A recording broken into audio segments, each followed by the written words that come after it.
Erom Nafarroa enpresako langileek 10 eguneko greba hasi dute Nafarroarako lan hitzarmen propioa eskatzeko. Erom Nafarroko langileek bat egin dute asteazkenean Nafarroarako hitzarmena eskatzeko deitutako 10 greben lehenbiziko egunean.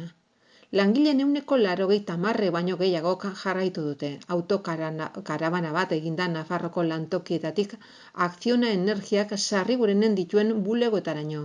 Bulegoen aintzinean konzentrazio egiteko eta multinazionalari Nafarroko hitzarmen bat negoziatzeko eskatu zaio berriro. Grebaren lehenbiziko egunarekin bat eginez, Labeko eta Elako ordezkariak Madrilera jaitsi dira Erom Nafarroko langileen agindua eramatera. Nafarroarako hitzarmen bat eskatzea eta Nafarroa estatuko hitzarmenaren aplikazio eremutik kanpo uztea. Enpresak Komisiones Obreras eta UGT sindikatuekin batera, estatuko hitzarmenaren negoziazio maila eratzea erabaki du.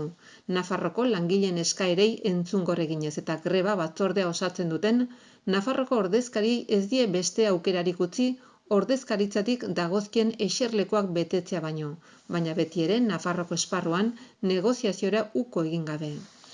Enpresaren borondatea eskasa ikusita, greba batzordeak Lab, Ela eta Solidari sindikatuetako delegatuek osatua mobilizazioekin inoiz baino gehiago jarraitu behar dela iritzi diote. Enpresak entzunarazteko uzten duten benetako bide bakarra izaten ari dela adierazi dute.